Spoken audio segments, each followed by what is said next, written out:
morning, boys and girls. This is Mrs. Payne here for story time. I'm going to be reading you two books today. A book that I wrote when I was in 4th grade a long time ago, and then a book I wrote when I was in college not so long ago. I'm looking forward to seeing you again soon, but I hope you enjoy these two stories.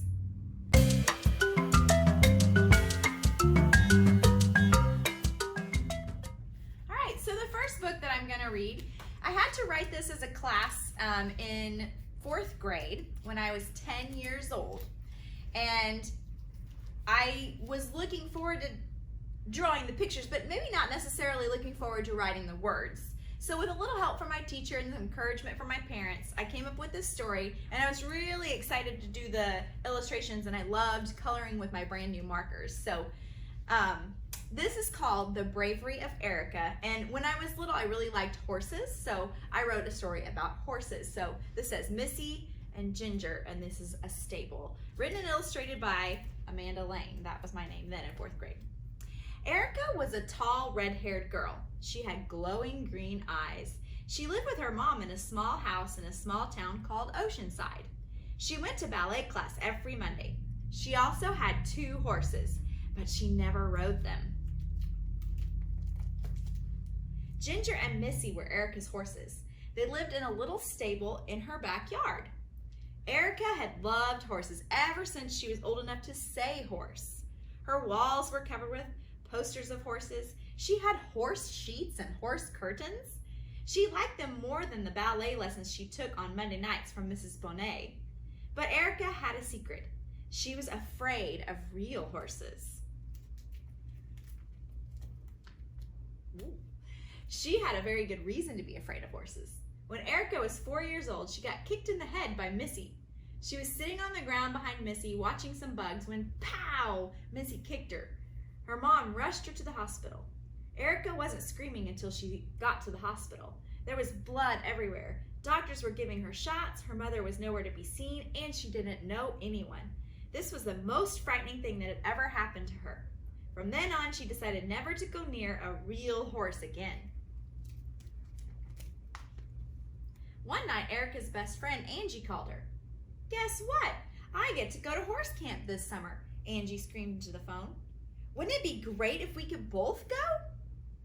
Yeah, great," Erica said unexcitedly. "You don't sound very excited." "Well, you know how I feel about horses." "Erica, I don't know why you're still scared of horses. That happened more than 8 years ago." "You'd be scared to death if a horse had kicked you." "I know, but I wouldn't be scared of them for 8 years." "I'm not scared of them. I just have never been to camp before. I'll get back to you about the camp. Bye." Bye. The next night after dinner, Erica's mom asked if she would like to take care of the horses for a couple of weeks. "Why?" asked Erica. "Well, because I'll be working late every night for the next 2 weeks," Mother said. "I know you may be afraid at first, but it will soon pass." "I guess I could." "Great, thanks." When Erica got home from school the next day, she remembered she had to take care of the horses. She called Angie, but she wasn't home. So she slowly walked toward the stable. Ginger and Missy stared at her with curiosity in their eyes. Erica got the bucket and filled it with the feed. She poured it in the trough. They began to eat. Erica slowly and cautiously reached out her hand to pet Missy's neck. Her neck felt soft, smooth, and warm.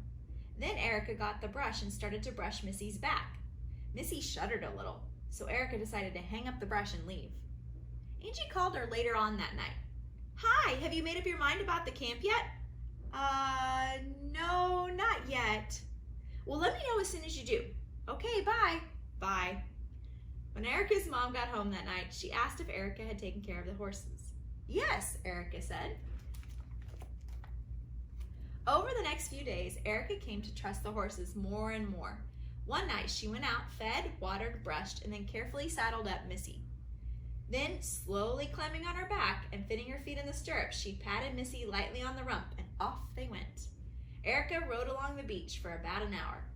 What Erica had forgotten was that Angie was coming over to study. When Angie saw Erica riding Missy, she filled with excitement. Erica, you're riding Missy. You're not afraid of horses anymore," Angie screamed. "Are you ready to go to camp?" "Well, I haven't asked my mom yet. When she gets home from work, I'll ask her," Erica said. When Erica's mom got home that night, they both ran to ask her if Erica could go to the horse camp. Her mom was speechless. "Are you absolutely sure you want to go?" asked her mother. "Oh, yes, Mom, Erica yelled. 2 weeks later, Erica and Angie started packing for camp. Erica got out her blue trunk, and in it she packed 2 pairs of jeans, 4 shirts, boots, a sweater, and a jacket. Erica and Angie were going to have a great time at camp. All right, for my next book, I wrote this book when I was in college and learning to be a teacher, and one of our projects was to write a children's book. We had been reading lots of children's books, and I just fell in love with so many of them, so many authors like Mo Willems and Jan Brett. There were so many authors that I really loved, but one thing I found I really liked were rhyming books, and so I wrote a rhyming book, and this is called Franny Havana and the Birdhouse Abundance, and also written and illustrated by me. And my illustrations have gotten a little better by the time I got to college. Not much, but a little bit. And I got to use colored pencils and maybe some watercolors in this one, and I drew with a pencil. So I used markers in my first book, and I used different materials to do the illustrations in my second one. Franny Havana from Atlanta, GA was a funny kind of gal in a funny sort of way. She liked thunderstorms and lightning, movies that were frightening, snowflakes in the spring, and tons of other wacky things.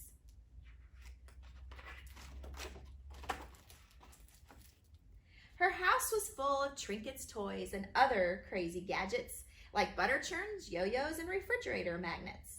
Aside from all these gizmos, though, Franny Havana had one passion: to build birdhouses for Atlanta in every style and fashion.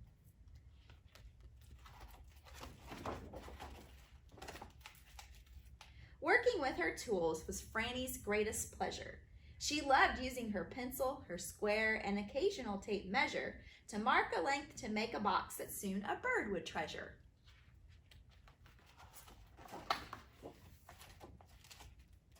Franny Havana, that crazy nut, measured, marked, and cut 1x4s and 2x4s while sitting on her mutt. He didn't mind, you see, for Franny had made him 2 years prior from an old sycamore tree. She had wanted a dog without much bark, so she created Vetter, a very quiet yet very sturdy wooden Irish setter.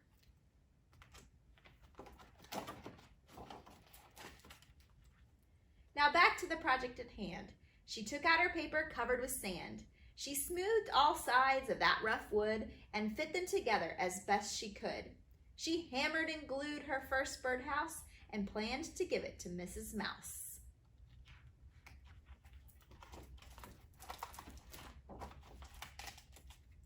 For weeks she worked out in her shop. Only for supper did she stop. She built birdhouses by the dozens and passed them out to all her cousins, aunts and uncles, friends and foes, and even some of her old beaux. A beau is like your boyfriend.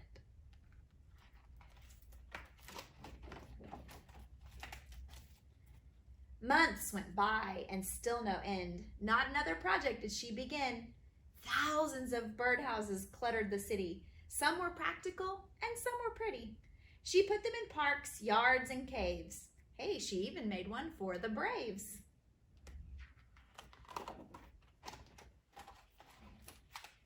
At last, Atlanta could take no more, so they sent the mayor to her door. "Franny," he said, "don't get me wrong, but the presence of birdhouses is just too strong. Today, City Council told the cops that by midnight tonight, they must make you stop."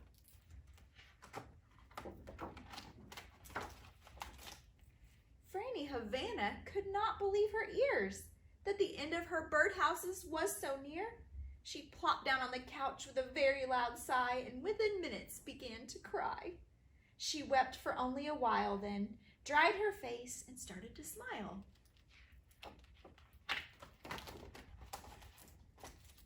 For Franny Havana, while mopping up tears, had found the purpose for the rest of her years. She would make tissue dispensers for all of Rome, and of course, they would look very similar to bird homes. Thanks for letting me read you these stories. They're kind of silly, and I wrote them a long time ago, but I hope you enjoyed them. See you soon.